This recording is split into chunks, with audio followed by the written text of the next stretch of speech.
மனுஷகுமாரனாகிய இயேசுவை அவர்கள் முகத்தில் காரி துப்பினார்கள், கன்னத்தில் ஓங்கி அறைந்தார்கள், அவரை வாரினால் அடித்தார்கள், அவரை பரியாசம் பண்ணினார்கள், பல தூஷணமான வார்த்தைகளை ஆண்டவருக்கு விரோதமாக பேசினார்கள். கொலோசேயர் 2ஆம் அதிகாரம் 14-15 வசனம் சொல்லுகிறது, நமக்கு எதிரடையாகவும் கட்டளைகளால் நமக்கு விரோதமாக இருந்த கையெழுத்தை குலைத்து அதை நடுவில் இராதபடிக்கு எடுத்து சிலுவையின் மேல் ஆணியடித்து துரைத்தனங்களையும் அதிகாரங்களையும் உரிந்து கொண்டு வெளியரங்கமான கோலமாக்கி அவைகளின் மேல் சிலுவையில் வெற்றி சிறந்தார் என்று சொல்லப்படுகிறது. அன்பானவர்களை, இயேசு சிலுவையில் அறையப்பட்ட போது தன்னுடைய சரீரத்தில் எத்தனை விதமான அவர் வேதனைகளை அடைந்திருப்பார் என்பதை நாம் சிந்தித்து பார்க்க வேண்டும். சங்கீதக்காரன் தாவீது சங்கீதம் 22:14 இயேசுவின் பாடு மரணங்களை குறித்து தீர்க்க தரிசனமாக சொல்வதை பாருங்க. என் எலும்புகளெல்லாம் கட்டுவிட்டது, என் இருதயம் மெழுகு போலாகி என் குடல்கள் நடுவே உருகிற்று என்று சொல்லுகிறார். ஆண்டவர் சரீரத்தில் மாத்திரமல்ல, அவர் மனதளவிலும் பயங்கரமான வேதனைகளை அவர் அனுபவித்தார். இயேசுவோடு சிலுவையில் அறையப்பட்ட கள்ளர்களும் அவரை பரியாசம் செய்தார்கள், சிலுவையை சுற்றி நின்றவர்களும் அவரை பரியாசம் செய்தார்கள். இயேசு கழுதையின் மேல் பவனி வந்தபோது, எருசலேமுக்குள் அவர் வந்தபோது அவரை ராஜாவை போல ஏற்றுக்கொண்ட அந்த ஜனங்கள் இப்பொழுது தங்களுடைய தலைகளை துலுக்கி, தேவாலயத்தை இடித்து 3 நாளைக்குள்ளே கட்டுகிறவனே, உன்னை நீயே ரட்சித்துக்கொள், நீ தேவனானால் இப்பொழுது சிலுவையிலிருந்து இறங்கி வா என்று சொல்லி அவரை தூஷிக்கிறார்கள். அன்பான, சிலுவையில் ஆண்டவர் உச்சகட்ட வேதனையோடு மரித்து கொண்டிருக்கிற அந்த வேளையிலும் கூட அவரை பரியாசம் செய்தார்கள். இயேசு சிலுவையில் அனுபவித்த அந்த உச்சகட்ட வேதனை அதுதான். அன்பானவர்களே, இயேசு சிலுவை மரணத்தை அவர் வேண்டாம் என்று தவிர்த்திருக்கலாம், ஆனால் உலக ஜனங்களின் மீட்புக்காகவும் பிதாவின் சித்தத்திற்காகவும் அவர் பிதாவின் சித்தத்திற்கு அப்படியே கீழ்ப்படிந்தார். பாருங்க, இந்த அன்பு எத்தனை ஒரு ஆச்சரியமான ஒரு அன்பு! நமக்காக, நம்முடைய மீட்புக்காக பிதா தன்னுடைய குமாரனுக்கு தன்னுடைய முகத்தை மறைத்து கொண்டார். அன்பானவர்களே, இயேசு சிலுவையில் மொழிந்த 5வது வார்த்தையை நாம் தியானிப்போம். யோவான் 19ஆவது அதிகாரம் 28வது வசனம். அதன் பின்பு எல்லாம் முடிந்தது என்று இயேசு அறிந்து வேத வாக்கியம் நிறைவேறத்தக்கதாக தாகமாய் இருக்கிறேன் என்றார். இயேசு கிறிஸ்து பிதாவின் சித்தத்துக்கு தன்னை பூரணமாக அவர் ஒப்பு கொடுக்கிறார். என்னுடைய சித்தத்தின்படி அல்ல, உம்முடைய சித்தத்தின்படி ஆக கடவுது என்று சொல்லுகிறார். பாருங்க, பிதா எனக்கு கொடுத்த பாத்திரத்தில் நான் பானம் பண்ணாதிருப்பேனோ என்று சொல்வதை பார்க்கிறோம். இயேசு பலருடைய தாகங்களை தீர்த்தவர். இப்பொழுது சிலுவையில் நின்று கொண்டே தாகமாய் இருக்கிறேன் என்று சொல்லி ஆண்டவர் கதறுகிறார். இந்த வார்த்தையின் மூலம் இயேசு நமக்கு ஒரு காரியத்தை கற்றுக் கொடுக்க விரும்புகிறார். அழிந்து கொண்டிருக்கிற மக்களுக்காக கவலைப்படுகிறேன், தாகமாய் இருக்கிறேன் என்பதுதான் அந்த வார்த்தை. அன்பானவர்களை, இன்று நாம் எத்தனையோ காரியங்களுக்காக நாம் கவலைப்பட்டு கண்ணீர் விட்டு அழுது ஜெபித்து கொண்டிருக்கலாம். ஆனால் நாம் நம்முடைய ஆத்மாவுக்காகவோ நம்முடைய குடும்பத்தாருடைய ஆத்மாவுக்காகவோ அழுது கண்ணீர் விட்டு ஜெபிக்கிறோமா என்றால் இல்லை என்று தான் சொல்ல முடியும். நமக்கு ஏதாவது மரணத்துக்கு ஏதுவான கொடிய வியாதிகள் வந்தாலோ, கொடிய பிசாசின் போராட்டம் வந்தாலோ, பலவிதமான இக்கட்டான சூழ்நிலைகள் வந்தாலோ அந்த நேரத்தில் மாத்திரம்தான் நாம் ஜெபிக்கிறோம். அன்பானவர்களே, நமக்கும் தேவனுக்கும் உள்ள ஒரு ஐக்கியத்தில் நாம் தாகமுள்ளவர்களாக காணப்பட வேண்டும். உங்களையும் என்னையும் பரலோகம் கொண்டு செல்வதற்கு இயேசு தாகமாய் இருக்கிறார். இயேசு சிலுவையில் மொழிந்த 6வது வார்த்தையை நாம் பார்க்கலாம். யோவான் 19ஆவது அதிகாரம் 30வது வசனம். இயேசு காடியை வாங்கின பின்பு முடிந்தது என்று சொல்லி தலையை சாய்த்து ஆவியை ஒப்பு கொடுத்தார். அன்பானவர்களை, எந்த காரியத்துக்காக இயேசு இந்த உலகத்துக்கு வந்தாரோ அந்த காரியத்தை ஆண்டவர் செவ்வனே செய்து முடித்தார். அதுபோல எதற்காக ஆண்டவர் சிலுவையில் மரிக்க வேண்டும் என்று இந்த உலகத்துக்கு வந்தாரோ அந்த காரியத்தையும் அவர் செவ்வனே நேர்த்தியாக அவர் செய்து முடித்தார். பாருங்க, லூக்கா 9ஆவது அதிகாரம் 58வது வசனம் சொல்லுகிறது, நரிகளுக்கு குடிகளும் ஆகாயத்து பறவைகளுக்கு கூடுகளும் உண்டு, மனுஷகுமாரனுக்கோ தலை சாய்க்க இடமில்லை என்று வேதனையோடு கூறுகிறார். இந்த உலகத்தையெல்லாம் படைத்த ஆண்டவர் தான் பிறக்க ஒரு இடத்தை தேடிக்கொண்டிருந்தார். கடைசியில் அவருக்கு ஒரு மாட்டுத் தொழுவந்தான் கிடைத்தது. அன்பான இயேசு எவ்வளவாய் தன்னுடைய வேதனைகளை அனுபவித்தார் என்பதை பாருங்க. அவர் ஜனங்களை அவர் மிகவும் அதிகமாக அவர் நேசித்தார். எல்லாருக்காக அவர் என்ன செய்ய வேண்டுமோ எல்லாவற்றையும் அவர் செய்து முடித்தார். யோவான் 3ஆம் அதிகாரம் 14-15 வசனங்கள்ல, மோசையினால் சர்ப்பமானது வனாந்தரத்தில் உயர்த்தப்பட்டது போல மனுஷகுமாரனும் சிலுவையில் உயர்த்தப்பட்டிருக்கிறார். அந்த சிலுவையில் எல்லாவற்றையும் ஆண்டவர் செய்து முடித்தார். இந்த உலகத்திற்கு ஆண்டவர் வந்ததற்கான நோக்கம் முடிந்தது என்று சொன்னார். அன்பானவர்களே, எசேக்கியா ராஜா தன்னுடைய வாழ்நாளில் ஒழுங்குபடுத்த தவறிய காரியங்களை ஒழுங்குபடுத்துவதற்காக ஆண்டவரிடத்தில் கிருபையை கேட்டு பெற்றுக்கொண்டு தன் ஆயுசு நாட்களை கூட்டி பெற்றுக்கொண்டார். அதுபோல் நாமும் தேவ சித்தத்தின்படி வாழ்ந்து நம்முடைய வாழ்க்கையை முடிக்க நாம் தேவனிடத்திலிருந்து நாம் கிருபையை கேட்டு பெற்றுக்கொள்வோம். தேவன் சிலுவையில் முடிந்த 7வது வார்த்தை லூக்கா 23ஆம் அதிகாரம் 46வது வசனம். இயேசு, பிதாவே உம்முடைய கைகளில் என் ஆவியை ஒப்புவிக்கிறேன். இந்த உலகத்தில் பிறந்த ஒவ்வொரு மனிதனும் நிச்சயமில்லாத ஒரு வாழ்க்கை வாழ்ந்து கொண்டிருக்கிறான். தான் மரித்தால் எங்கே போவேன் என்ற ஒரு நிச்சயம் இல்லாதவர்களாய் அநேக கிறிஸ்தவர்களுக்குள்ள கூட அந்த ஒரு கேள்வி இன்றைக்கும் இருந்து கொண்டிருக்கிறது. ஆனால் இயேசு நிச்சயத்தோடு பிதாவின் கரங்களில் தன்னுடைய ஆவியை ஒப்பு கொடுத்தார். யோவான் 10ஆம் அதிகாரம் 17-18 வசனங்களை நாம் வாசிக்கலாம்.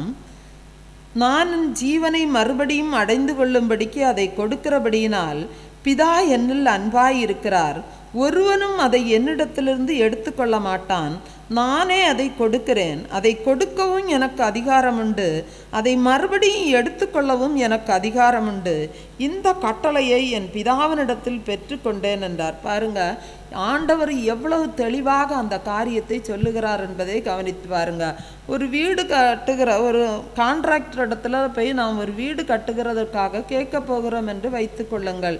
அவர் அந்த வீட்டை கட்டி முழுமையாக முடித்த பின்பு அந்த சாவியை நம்முடைய கரத்தில் அந்த ஓனர் இடத்துல அவர் கொடுப்பார். அதே போல தான் தேவன் எந்த வேலைக்காக குமாரனை ஆயத்தப்படுத்தினாரோ தேவன் அந்த தம்முடைய ஒரே பேரான அந்த காரியத்தை முற்றிலுமாக செய்து முடிப்பதற்காக தம்முடைய ஒரே பேரான குமாரனை இந்த உலகத்துக்கு அனுப்பி இவ்வளவாய் தேவன் நம்மிடத்தில் அன்பு கூர்ந்தார். அநேக அற்புதங்களையும் அடையாளங்களையும் தேவன் செய்து சிலுவையில் தொங்கினார். அன்பானவர்களே, நாம் சிலுவையை நோக்கி பார்க்கும்போது நாம் கற்றுக்கொள்ள வேண்டிய அநேக காரியங்கள் உண்டு. மிகப்பெரிய அன்பை நாம் சிலுவையில் பார்க்க முடிகிறது. மிகப்பெரிய ஒரு பலியை, ஒரு தியாகத்தை நாம் அந்த சிலுவையில் பார்க்க முடிகிறது. இந்த அன்பு ஒரு கிரயம் செலுத்தின அன்பு. மிகப்பெரிய பாவிக்கும் ஒரு நம்பிக்கை அளிக்கக்கூடியது ஒன்று. சிலுவை ஒரு பாவிக்கு மிகப்பெரிய ஒரு நம்பிக்கை. அன்பானவர்களே, பிதா ஈவாக கொடுத்த இந்த ரட்சிப்பை ஒருவன் புறந்தள்ளினான், ஆனால் அவன் எவ்வளவு பரிதபிக்கப்படத்தக்கவனாய் இருப்பான் என்பதை நாம் எண்ணி பார்க்க வேண்டும்.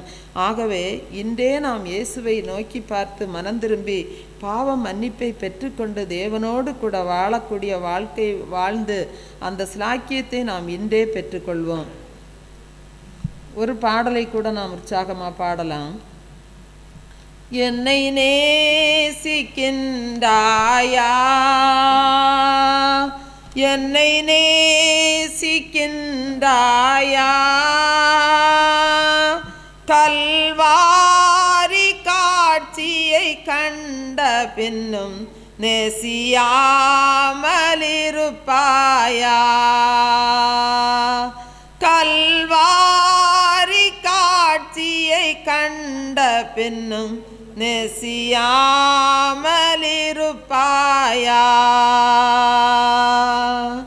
வானம் பூமி படைத்திருந்தும் வாடினேன் உன்னை இழந்ததினால், வானம் பூமி படைத்திருந்தும் வாடினேன் உன்னை இழந்ததினால், தேடி ரட்சிக்க பிதா என்னை அனுப்பினதால் ஓடி வந்தேன் மானிடனாய், தேடி ரட்சிக்க பிதா என்னை அனுப்பினதால் ஓடி வந்தேன் மானிடனாய். என்னை நேசிக்கின்றாயா, என்னை நேசிக்கின்றாயா. கல்வாரி காட்சியை கண்ட பின்னும் நேசியாமலிருப்பாயா.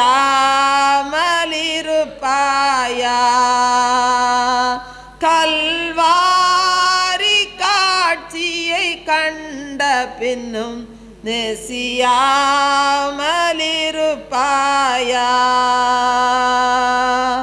பாவத்தின் நகோரத்தை பார், பாதகத்தின் முடிவினை பார். பாவத்தின் நகோரத்தை பார், பாதகத்தின் முடிவினை பார். பரிகாச சின்னமம் சிலுவையிலே பலியானேன் பாவி உனக்காய். பரிகாச சின்னமம் சிலுவையிலே பலியானேன் பாவி உனக்காய். என்னை நேசிக்கின்றாயா, என்னை நேசிக்கின்றாயா. கல்வாரி காட்சியை கண்ட பின்னும் நேசியாமலிருப்பாயா.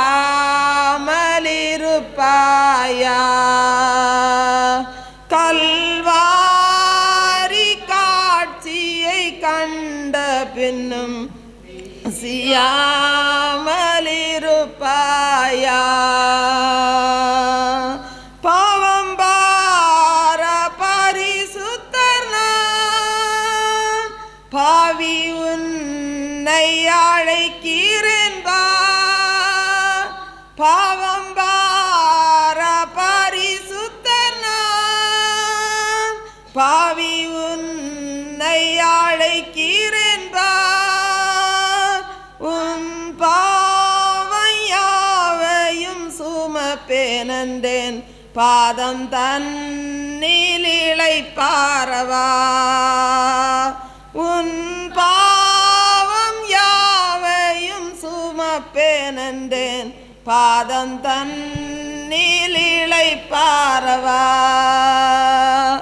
என்னை நேசிக்கின்றாயா,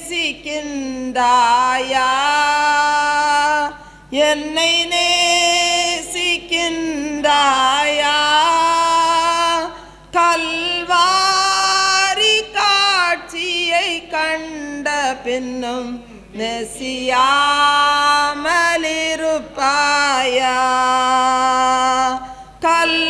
கல்வாரி காட்சியை கண்ட பின்னும் நேசியாமலிருப்பாயா.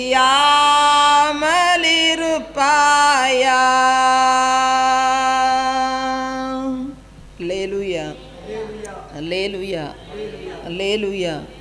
லூக்கா 19வது அதிகாரம் 42வது வசனத்தை வாசிக்கலாம். லூக்கா 19:42. உனக்கு கிடைத்த இந்த நாளிலாகலும் உன் சமாதானத்துக்கு ஏற்றவைகளை நீ அறிந்திருந்தாயானால் நலமாயிருக்கும். இப்பொழுதோ அவைகள் உன் கண்களுக்கு மறைவாயிருக்கிறது. ஒரு தேவ மனிதன் ஒரு காட்டு பகுதி வழியாக சென்று கொண்டிருந்தார். அப்பொழுது ஒரு திருடன் அவரை வழிமறித்தான். அப்பொழுது அந்த திருடனுக்கு அவரிடத்துல ஒன்றும் கிடைக்கவில்லை. ஆகவே அவன் திரும்ப ஓட நினைத்தான். அப்பொழுது அந்த தேவ மனிதன் அவனை நிற்க சொல்லி ஒரு இனிப்பை, ஒரு கற்கண்டு பானத்தை அவரிடத்துல நீட்டினார். அப்பொழுது அந்த திருடன் சொல்லுகிறான், நான் 2 நாட்களில் இனிப்பு சாப்பிட மாட்டேன் என்று சொல்லி அவன் மறுதளிக்கிறான். பாருங்க, கிறிஸ்தவ ஒழுக்கம் அவனிடத்துல இல்லை. ஆனால் அவன் கிறிஸ்தவ சடங்காரச்சாரத்தில் அவன் கவனமாக இருக்கிறான். லெந்து காலத்தில் நம்முடைய நிலைப்பாடு எப்படி இருக்கிறது? வேதம் தேவனிடத்திலிருந்து வந்த ஒரு திறந்த கடிதம்.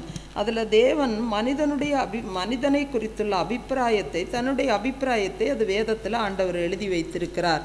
முழு மனித இனமும் ஒருவர் கூட விடாமல் பாவம் செய்து எல்லாரும் தேவ மகிமையும் சமாதானத்தையும் இழந்து போனார்கள் என்று சொல்லித்தான் வேதத்தில் சொல்லப்படுகிறது. அன்பானவர்களே, நாம் தேவ சமாதானத்தை பெற்றுக்கொண்டால் தேவனுடைய மகிமையை நாம் பெற்றுக்கொள்ள முடியும். அந்த தேவ சமாதானத்துக்கு ரட்சிப்பு, தேவனுடைய ஐக்கியம் மிகவும் தேவை. நம்முடைய பக்திக்குரிய சடங்காச்சாரங்கள் நம்மை விடுவிக்க முடியாது. தேவனுடைய இரத்தமே, இயேசு கிறிஸ்துவின் இரத்தமே சகல பாவங்களை நீக்கி நம்மை சுத்திகரிக்கும் என்று வேதத்தில் நாம் பார்க்கிறோம். அன்று பக்தி நிறைந்த பிரதான ஆசாரியர்களும் வேத பாரகர்களும் அன்று பரபாசை அவர்கள் ஏற்றுக்கொண்டார்கள். ஆனால் அவர்கள் தேவனையோ அவர்கள் ஏற்றுக்கொள்ளவில்லை. இன்று சாத்தானை அநேகர் ஏற்றுக்கொள்ளுகிறார்கள், ஆனால் தேவனை ஏற்றுக்கொள்ளுகிறதில்லை. அன்பானவர்களே, நமக்கு கிருபையாக கொடுத்த இந்த நாளிலாகலும் நம்ம சமாதானத்துக்கு ஏற்றவைகளை நாம் அறிந்து கொள்வோம். தேவன் தாமே இந்த வார்த்தைகளை ஆசீர்வதிப்பாராக. ஆமென். அல்லேலூயா, அல்லேலூயா, அல்லேலூயா.